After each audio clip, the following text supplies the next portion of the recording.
Hello and welcome to another inspiring episode of Speed Bumps with Charlie Kimball. I'm your host, Charlie Kimball, where we share stories of life's challenging hurdles and the incredible successes that come with overcoming them.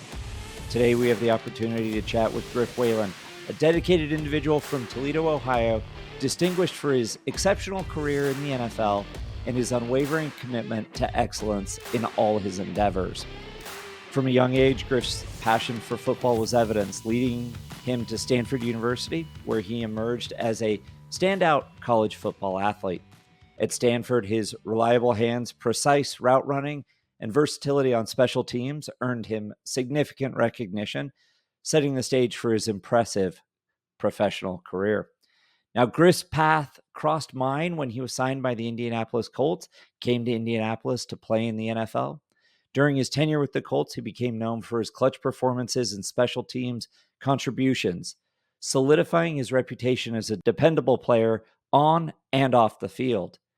But Griff's NFL journey didn't stop there. He went on to bring his talents to play with the Miami Dolphins, the San Diego Chargers, the New England Patriots, the Baltimore Ravens, and the Oakland Raiders. Throughout his time in the league, Griff consistently showed his dedication, work ethic, and ability to perform under pressure. Beyond his football prowess, Griff is also recognized for his commitment to a vegan lifestyle, a choice reflecting his dedication to peak athletic performance and overall well-being. His vegan diet underscores his philosophy of maintaining optimal health and conditioning, significantly contributing to his success on the field. With that, he was featured in the documentary From the Ground Up in 2017, highlighting vegan athletes. After retiring from professional football, Griff seamlessly transitioned into real estate and real estate investing, where he applies the same principles of hard work, perseverance, and innovation that defined his NFL career. His move to the real estate world highlights his versatility and ambition, and we have no doubt that he will continue to achieve significant success in this next chapter of his professional life.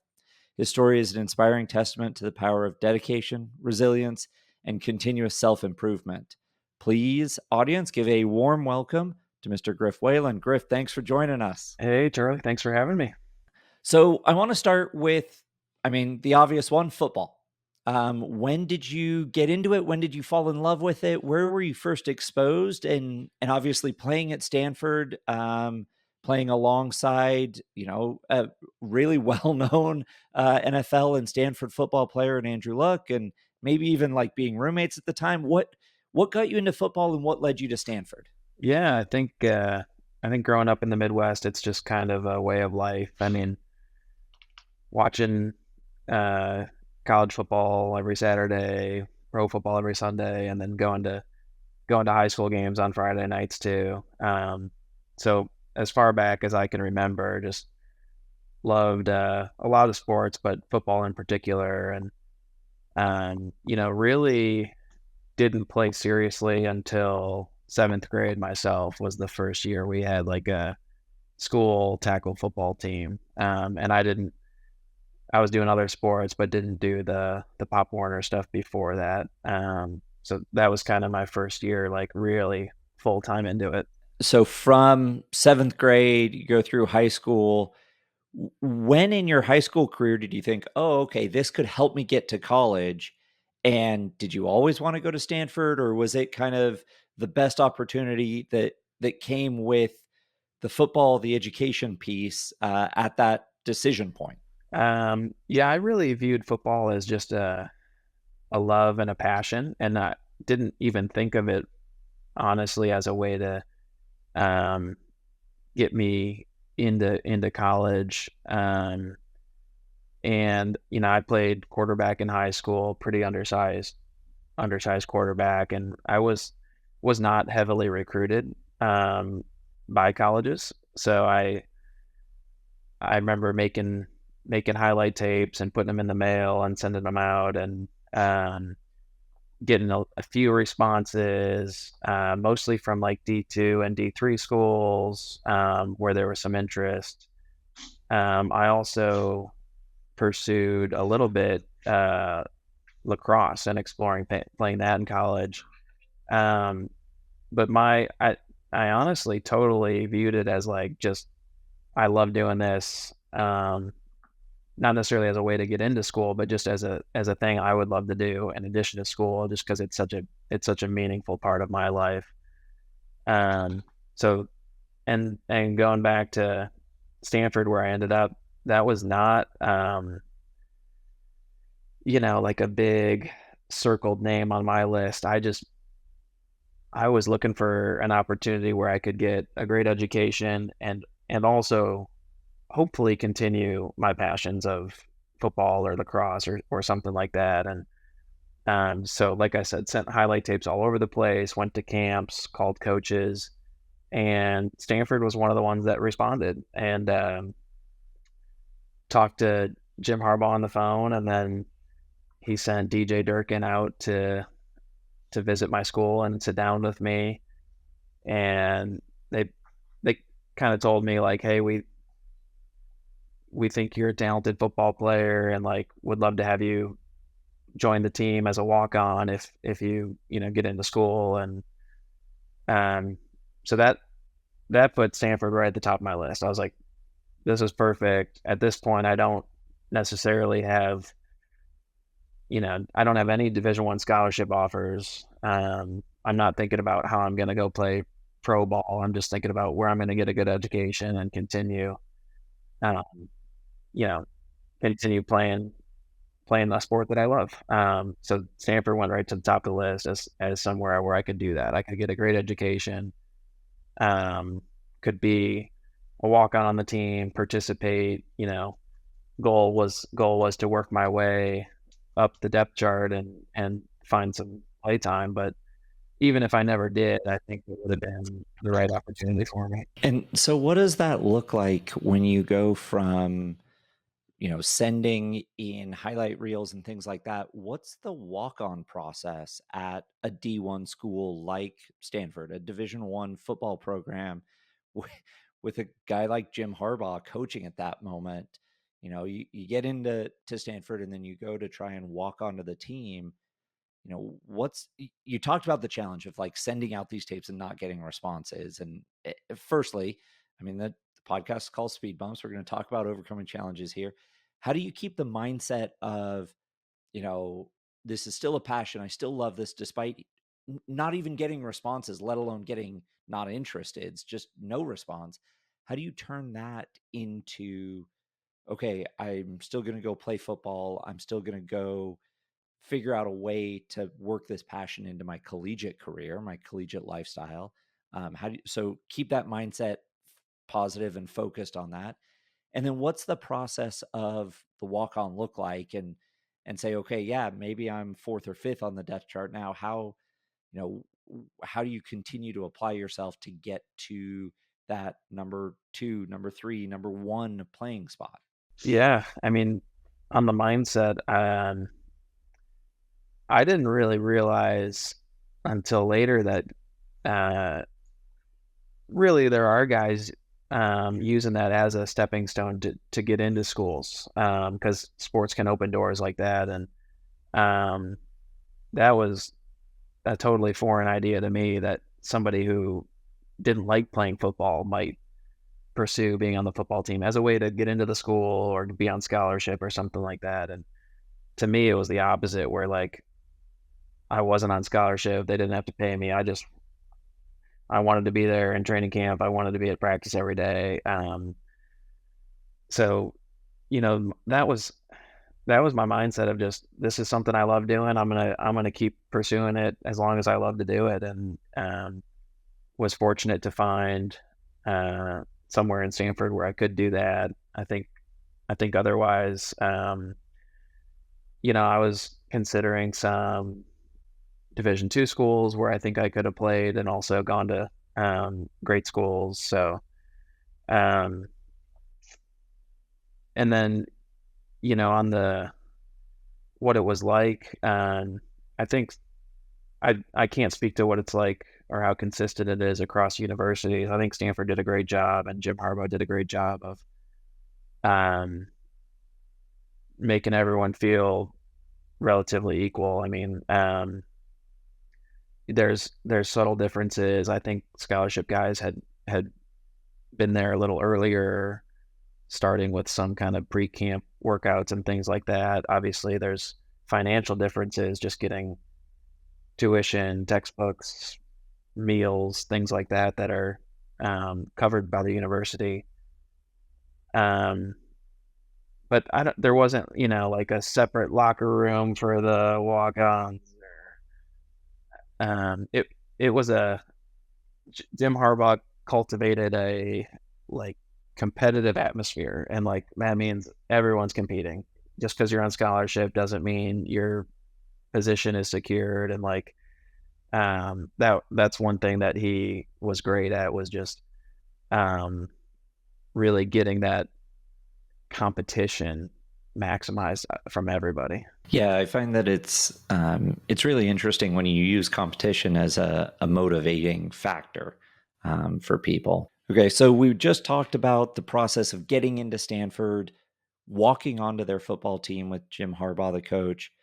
What does it look like when you're going through your collegiate career, right? In balancing the workload of trying to play football at a higher level and continuing to be a higher and higher level in football, but also focusing on your studies. I think we hear a lot about, especially in this day and age of the NIL and players getting compensation, that maybe academics aren't as much a focus for collegiate athletes, but then also there's some schools that really hang their hat and pride themselves on being an institution where athletes come and play sports, but also leave with a degree and leave with the education to be successful post sports life.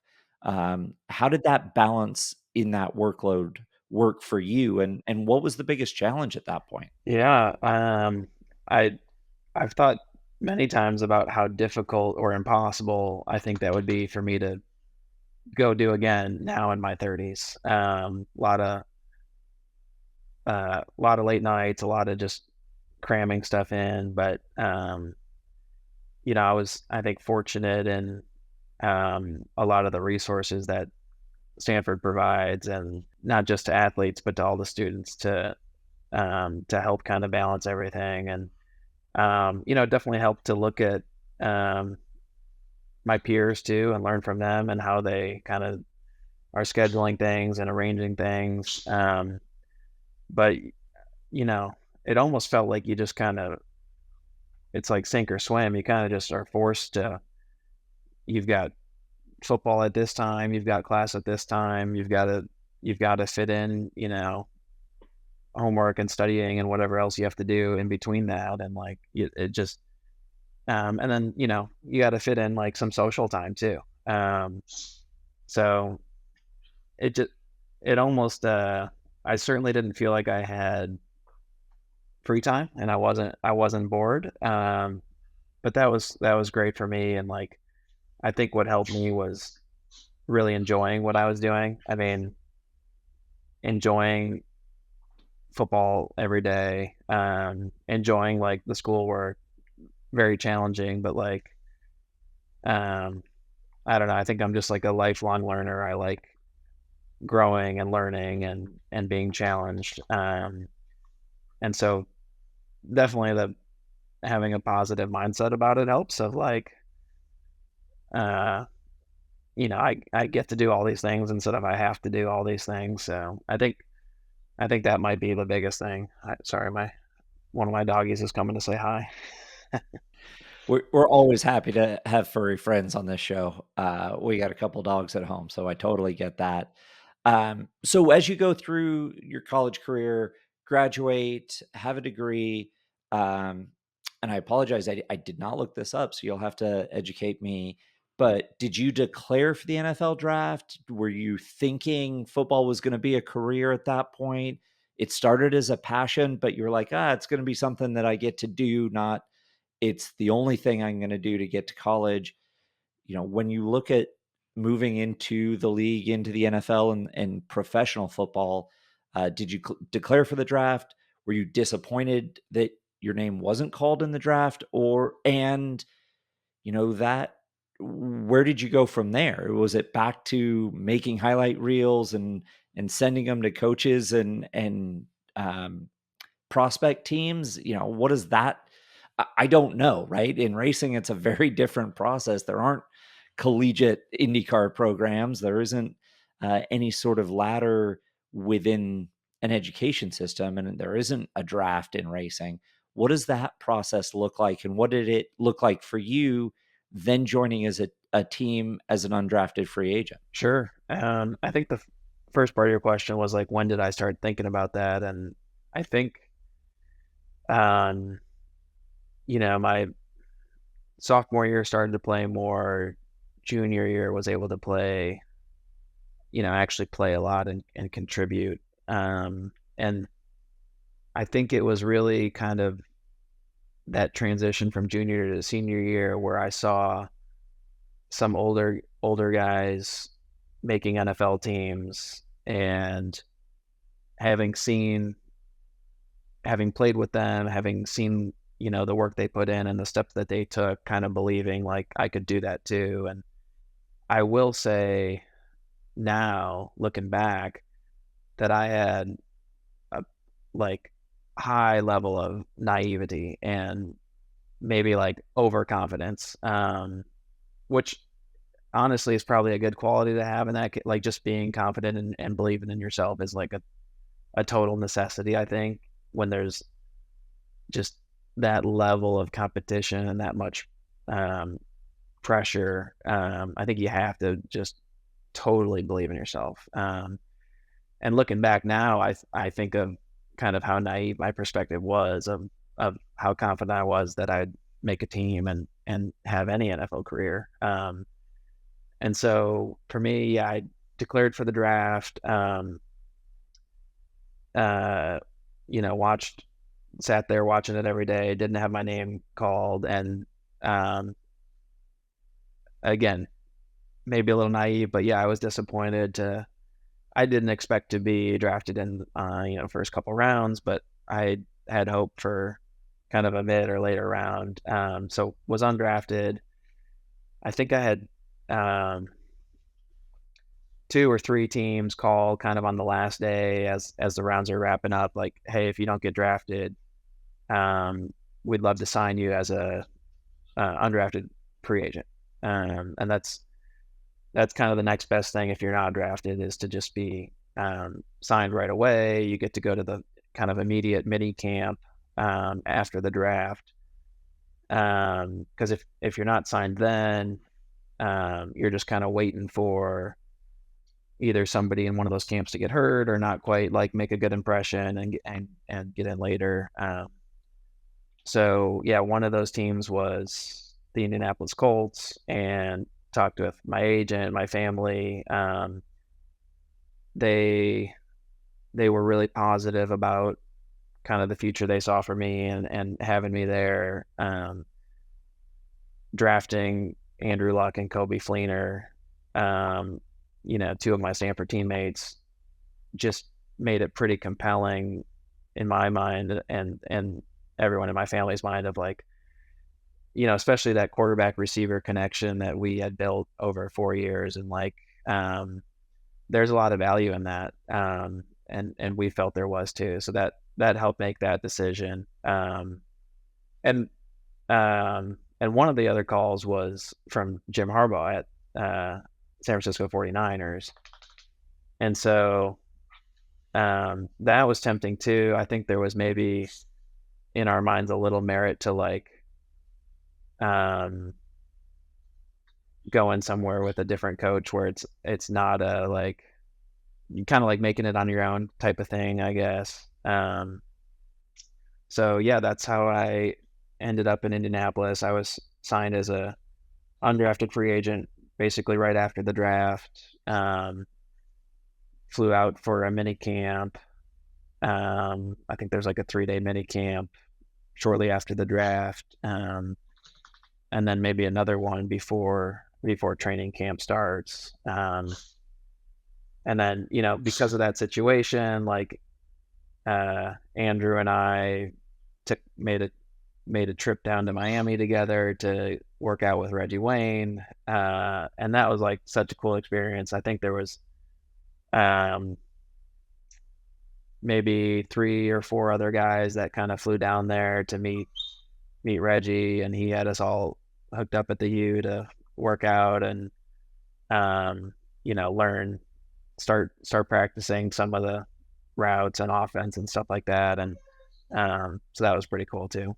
And so as you go through this, where and when you talked about being a constant learner in your life and your careers, when does choosing or the decision, the conversation around going vegan and eating clean come in? And I really want to talk about, how do you teach an NFL locker room, your teammates, your trainers, your coaches about veganism, and were there many headwinds with that process? Yeah. So it came up like early in my career, somewhere between 2012 2013, and I really just you know I was learning more about how, starting in college, I was learning more about diet and how to um really try to optimize just my athletic performance and like how much progress I could make getting stronger and faster and just developing physically through that time. And that was the first time I really started to become aware and focus on the diet portion of that. And so that continued my interest in like learning more about that. I I just saw a documentary. I think it's about the Engine 2 diet. I'm not sure the exact name of the documentary, but it's Engine 2. A guy named Rip Esselstyn, who's actually here in Austin, where I am now. And he had made a documentary where he just kind of goes around with some families and talks about some of the benefits of a plant-based diet. He goes through their kitchens with them, throws food away, takes them shopping, teaches them some recipes, that kind of thing. I thought it was pretty interesting. And then I think they had a like 28-day challenge type thing on their website, and they also had a lot of recipes and meals and things like that. And so I think it was an off season, and I was like, I'm gonna try that. It sounds like a great way to just at the very least kind of detox and clean everything out, and hopefully feel great and reset a little bit. And it's a pretty it's not just plant-based. It's a pretty strict diet of like no oils, no refined sugars, on top of no meat, dairy, those other things. So I mean, it's really clean. It's not just because you can be just as unhealthy on a vegan diet as you are on any other diet. So it's a really clean diet, and I was like, yeah, I'm gonna try that. And probably a week to 2 weeks into it, I just couldn't believe how good I felt. I mean, in so many ways, like sleeping better, like joints just all felt better, like body inflammation had gone down. And it's kind of one of those things where you live with it your whole life, so that's your normal. So you don't know that you've got some like stiffness or whatever it is, and like all of a sudden that goes away, and you're like, holy cow, like this feels amazing. And like even training and running and stuff, like breathing was easier. Started to notice recovery was faster. And so started to do some research into why that was. And that was really the first time I was like, I had intended to do a 28-day thing. It made me really think about, man, I should keep learning about this and do this long term. Like this is going to help my athletic performance so much. And so I did all 28 days. I remember afterwards I was still concerned about during the season and like really intense training, like getting enough protein and things like that. So I spent a couple months doing almost the same diet, but I think I added salmon back into my diet, and I don't, maybe a couple of things, um, but only for like a month or two, and then ended up cutting those back out too. Like mostly just as I continued to do research and get more comfortable with like this big shift. And yeah, like never, I felt like it gave me a huge edge, where very, a lot of guys were like myself, where like very few, at least it's probably a different sport to sport, but like not that many NFL guys were like really analyzing their diet very much. A lot of teams, I would imagine it's changed a lot just in the last few years, but like a lot of teams didn't have full-time nutritionists. It was just kind of a afterthought, um, at at that time. I think less so than it probably is now. But I felt like it made a huge huge difference for me. And so then when you get through that off season, you're continuing this like clean nutrition mentality, and you go into the locker room, and I think you're right. It definitely has changed. I think there are more. Everyone looks for advantages, right? There's always looking for an edge in sports, for in competition. In racing, we're always pushing the limit, the letter of the law, and actually, I want to go back a little bit. You talked about that quarterback receiver connection, that sort of, you spend a lot of time, that familiarity, and it's very similar with a driver and a race engineer. The driver can almost start to say something and the engineer will finish his sentence. And to me, it feels a lot like that quarterback receiver piece, where the quarterback can throw the ball knowing the receiver is going to be there when the ball gets there. He's not there now, and he's not even made that cut. He's not even headed in the right direction, but he knows that when he throws and releases that pass, the receiver will be there to get it. And it's very similar in racing. And you talk about the ways to find an advantage for you as an athlete: feeling better, recovering quicker, training stronger, easier was a huge advantage. When you walk into the locker room for training camp and then during the season, and you say, hey, and I'm eating clean, this is what, did you have to go to the training staff and say, hey, this is what I need stocked for game day, this is what I need stocked for practices and training camp? Or was it, here, let me bring a cardboard box of all the stuff that I'm going to snack on and have food wise? What did that process look like? And were there speed bumps along the way to having the opportunity to continue that clean nutrition into the season within a locker room? Yeah, there were definitely challenges associated with that. I mean, I can imagine. So Indianapolis, I think, had like a kind of a head chef who was just in charge of the whole kitchen and the meal prep and the schedule and all that. I don't think they had a full-time nutritionist at the time. And I can imagine how like shocking that conversation probably was for them the first time, of like, hey, here's kind of what I want to eat now. And um, to their credit, they were just like super supportive. I mean, okay, this is what you want, and like we can make sure these few things are available every day. Like we can have, something else on a schedule, and like so I wasn't the only one on a sort of specific diet. But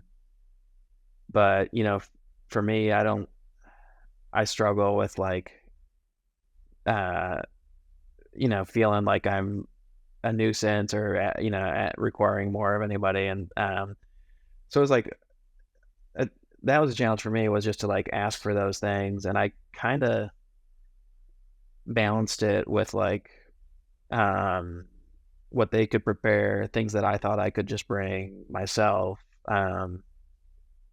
But it really ended up working out pretty well, where like they did a great job of like um supporting that, and providing a lot of the things that I needed. And then I would bring certain things. And I think both sides just being adaptable and like just really helped a lot. And in the locker room is interesting too. And especially as I started moving around different teams and like going into new locker rooms and having new conversations, there was a lot of curiosity about it. And I wish I could have been a better, I don't know, like coach or mentor for it. Cause a lot of times guys would start asking me about, so like, what are you eating? And like, why do you do that? And, kind of like, you know, watch for a few days and maybe like, you know what, I think I'm going to try it too. I'd be like, oh, that's great. Like, and maybe give them some recommendations. But I'll say that like, it's a difficult transition to make. Food is very cultural. It's something you like kind of grow up doing a certain way your whole life. And if you're not, like I wasn't raised in any type of vegan type way, and like you have to like learn a bunch of new foods and like how to cook those foods and where to find those foods when you're traveling, and like and then what to do at family meals and holidays, and like there's a lot of like other things associated with it. So most of the time guys would be like, oh, I'm gonna try that, and a couple days into it they'd be like, I don't know what, I can't find anything to eat, like I can't do it. Well, and I admit I remember conversations being like, okay, but how do you get protein, right? And you being like, well, there are all these protein sources that are just plant based, and they're different, and I totally get the food's cultural, because very much. I mean, I remember when I was racing as a young driver in Europe, and I'd come home, and the first thing I wanted was, being in Southern California, I wanted to go to our local Mexican place and get a you know, good burrito for dinner. And that was coming home to me. And so, having a complete mindset shift on what food is, and I when I was driving full time, I always looked at food as fuel, right? I related it to the gas tank in the race car, and I always tried to make as good a choices as possible. But it's hard, right? There is a level of complexity and challenge continuing to make those choices, make those decisions of, okay, this is the right food for my body right now. And the fact that in that first initial 28-day stretch, you saw such improvements initially that you were like, yeah, I'm all in. This is what I want to do. And um, I've always been, I had a huge amount of respect for that, because it's hard and it continues to be hard. Although, would you say that in the last 10 years, okay, probably 12 years since you started eating plant-based and really focused on being clean, there have been more options, there's more education? Would you say it's easier when you're traveling to find what you need? Yeah, it's night and day different from when I started. I mean, uh, so I was in Indianapolis, and I think I found one vegan restaurant. It was called like Buddha something, and it was like kind of middle nowhere, and just really kind of healthy grain bowls, like type thing. And now I feel like, I mean, you can find stuff in any major city, like local things. Also, I mean, fast food, there's, even Burger King, Chipotle, you've got like options now. So yeah, it's totally different. There's um, lots of resources online, and I imagine there's lots of people you could hire to help kind of put a program together for you. So yeah, at the time it was, I didn't know any other, um, definitely not NFL guys. I'm not sure if any other, maybe a couple other athletes. Like that's kind of how I found or got connected to Rich Roll, just trying to find like other people doing that. So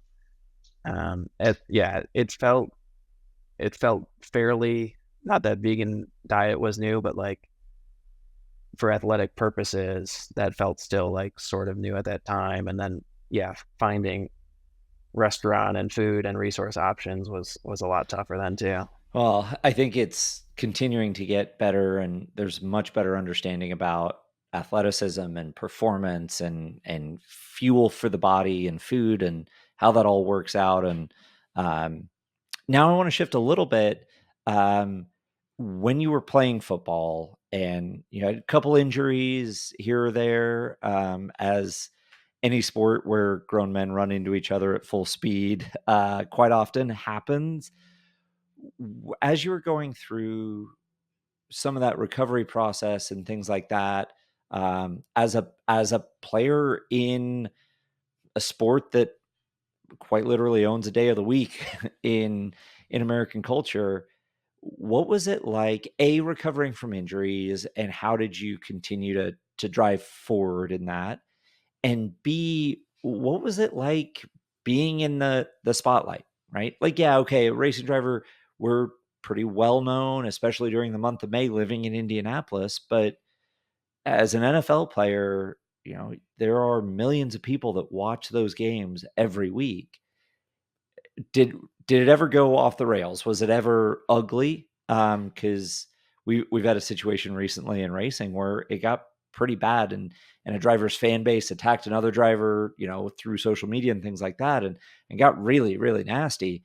Um, did you have any situations during your career that you were like, oh man, this is hard, and or I don't understand why they're saying this, or this coverage isn't fair? um and who did you rally at that point to help you through that? Again, I'll go back to the name of the podcast here. Who did you rally to help you through those speed bumps to continue on down the path of playing football professionally? The biggest one for me was the uh, infamous fake punt play in Indianapolis, and basically what happened was we had um, a fake a fake punt play, obviously planned, and it just went like horribly wrong. Looked looked terrible, and afterwards, like I think our uh, main like PR guy was kind of came up to us and was like, let's just you know not dive into it. We'll let's talk about it. You get with your coaches, talk about it, review it. You know, don't need to comment on what happened now. Um, so that's kind of what we all said. Like, oh, didn't work. We'll watch the film. We'll like make corrections. The kind of go to statements, but um, yeah, for whatever reason, like because I was the one snapping the ball, I just and Colt Anderson was the one um, who moved into the quarterback position to like receive the snap. Um, we both just got like totally targeted as like just complete boneheads that like it was our fault for just being idiots and like doing the dumbest thing we could have done. And that was like I hadn't been real active on social media ever, but I had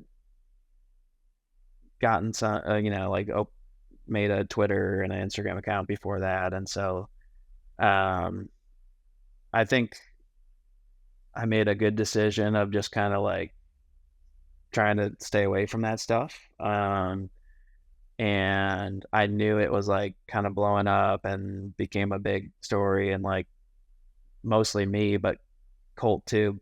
The both of us were just like kind of being crucified for the worst play anybody's ever seen.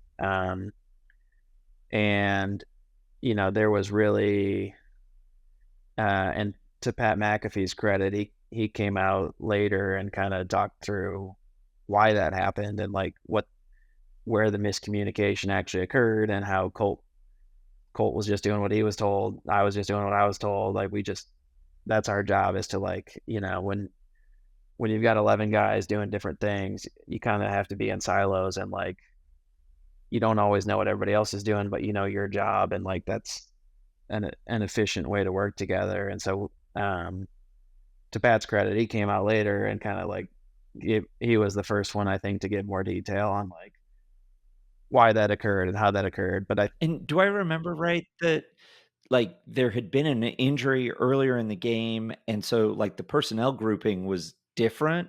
So, so there was you talk about cascade of errors maybe that lead to an unfavorable outcome or suboptimal outcome.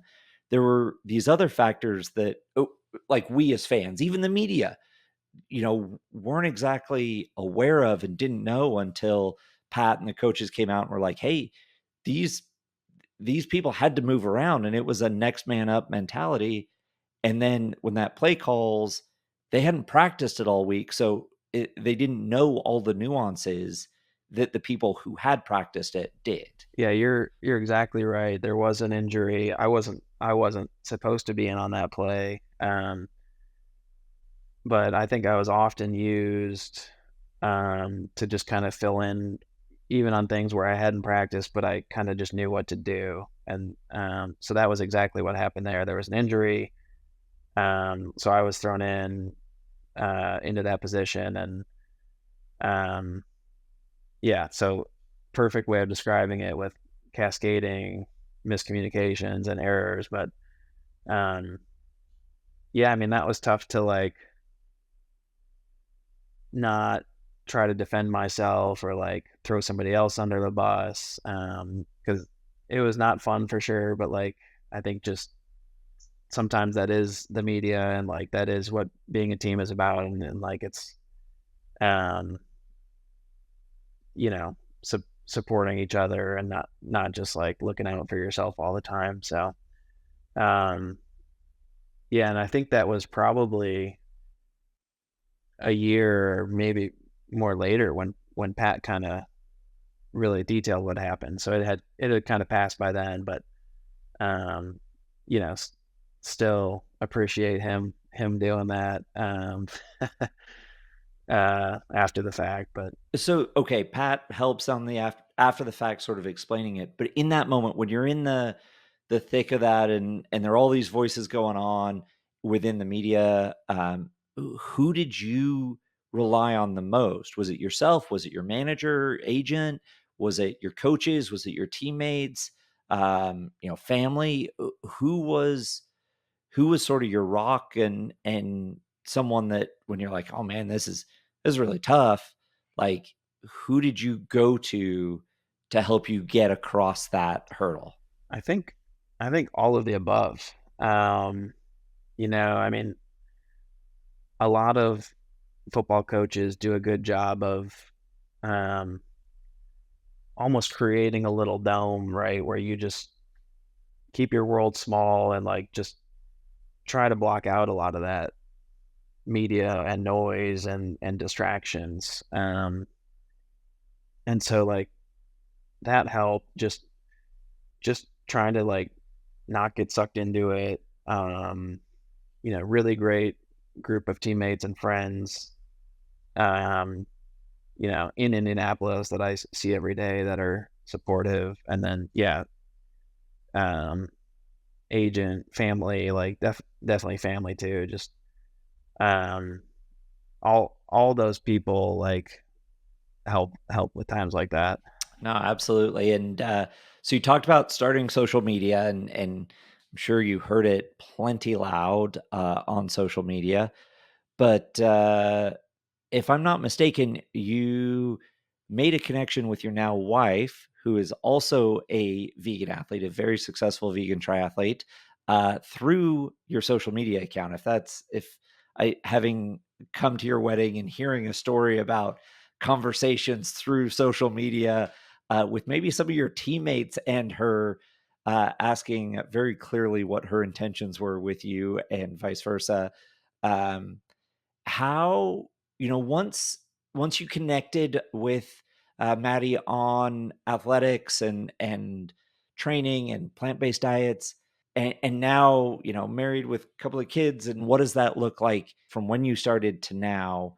Um, navigating a couple of high performance athletes. You're not competing anymore, and well, at least not on the football field. You compete in a very different world within real estate. Myself being married with a couple of kids, I know there are a lot of speed bumps along the way there.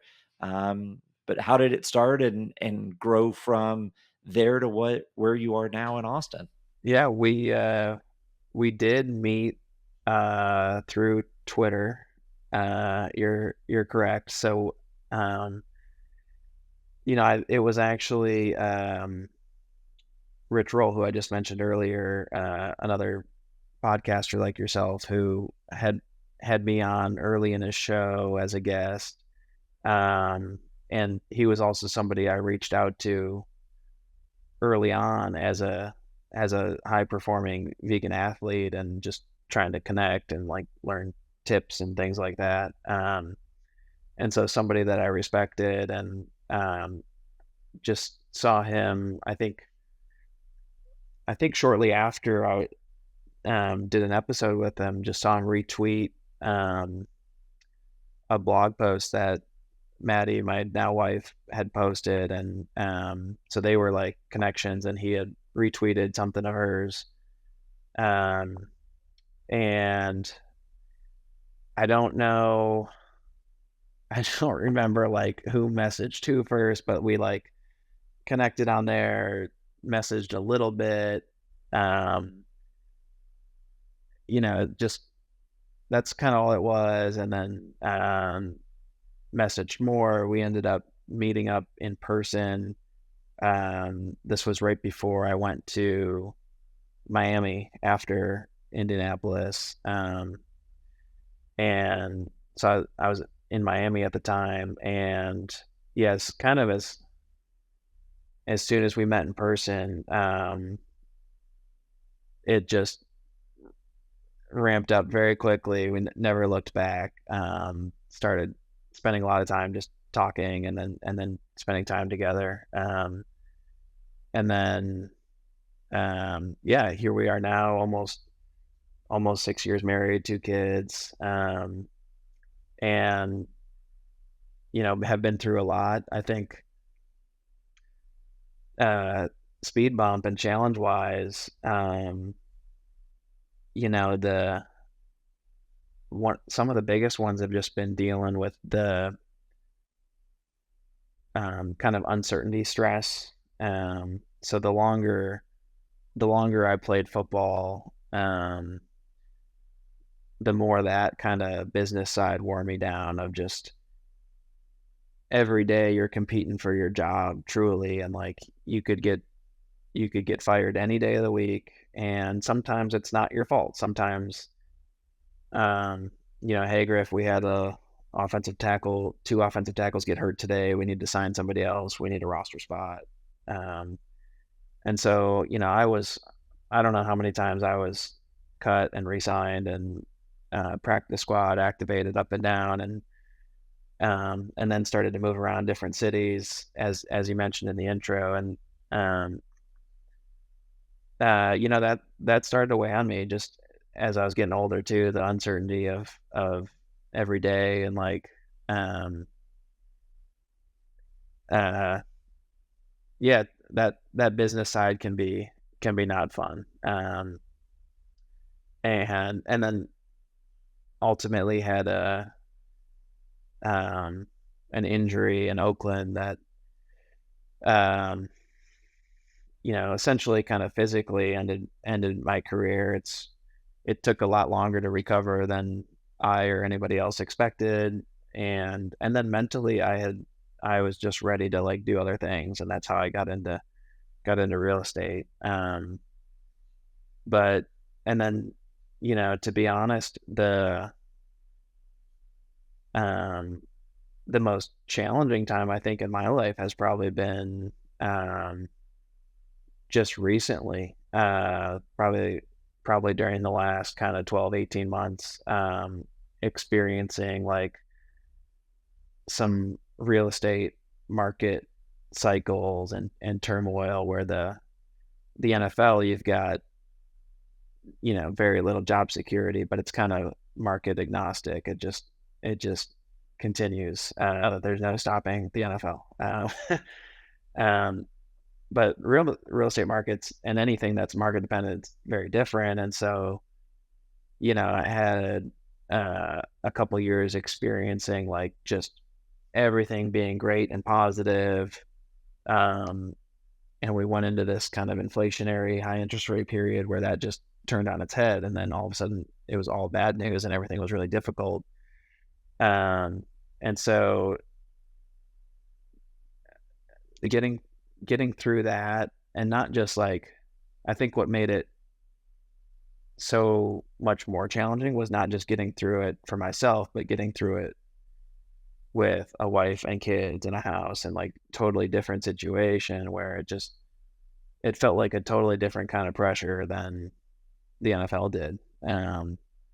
So that that's been a real challenge. And um, I think I've learned to rely on like close friends and family and my wife, and like talking more when that stress is really high. And that's there's a lot of different ways to deal with it, but for me that certainly helps a lot, of just kind of once you get it out of your body and verbalize it, and it's feels less scary once you kind of break it down that way. Yeah, and I can imagine it helps feeling like you have a team, right? You when you're sharing that stress and that concern, I've gone through it myself, right?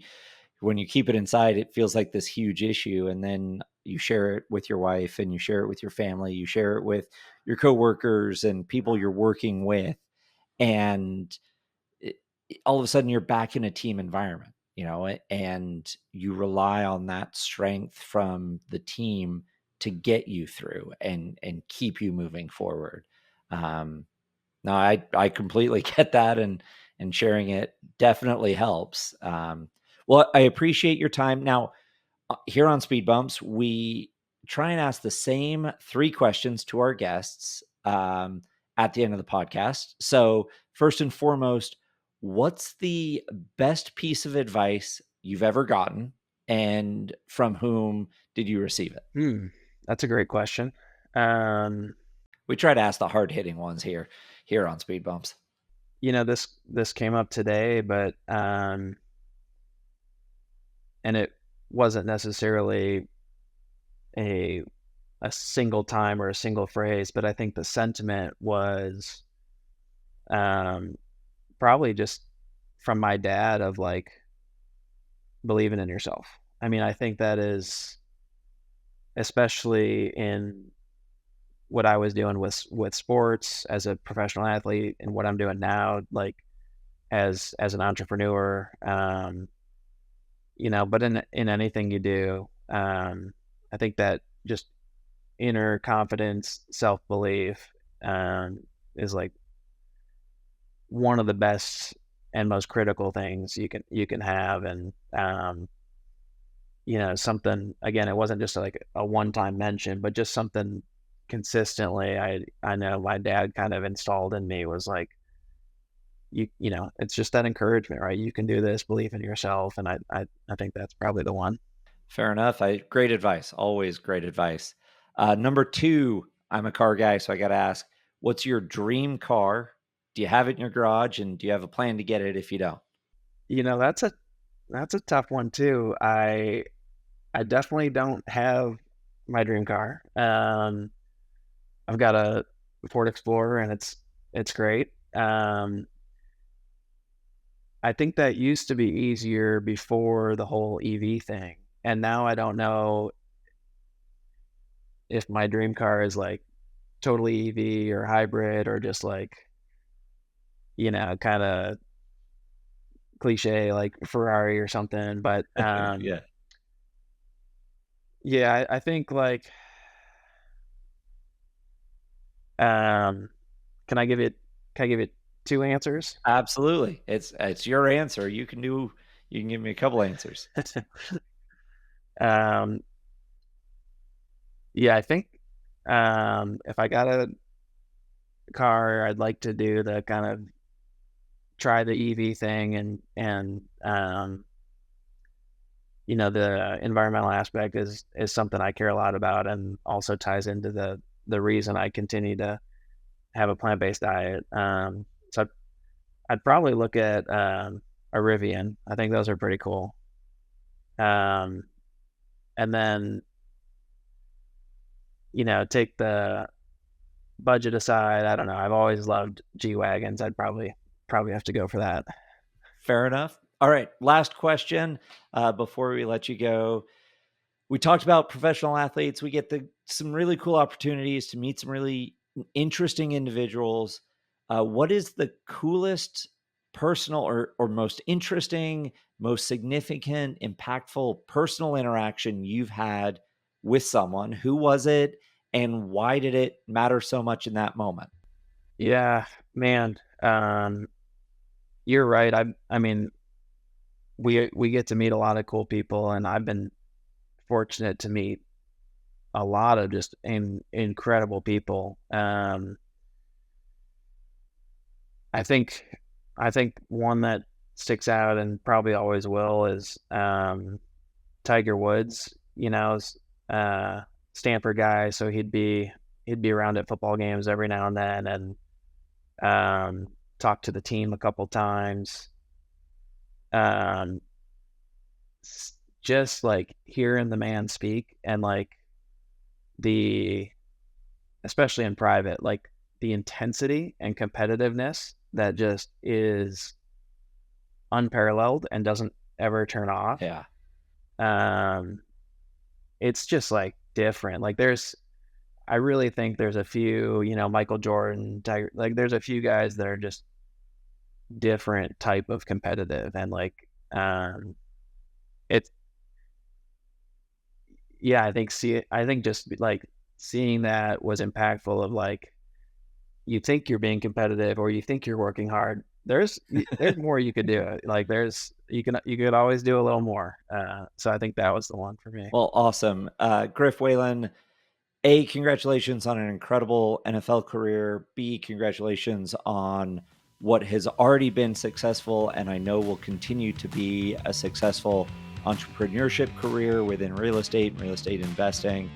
Thanks for sharing your story about getting to the NFL, going plant-based, and what that did, sharing a couple of the speed bumps along the way. And again, thank you for your time, and look forward to speaking with you again soon. Yeah, you bet. Look forward to seeing you.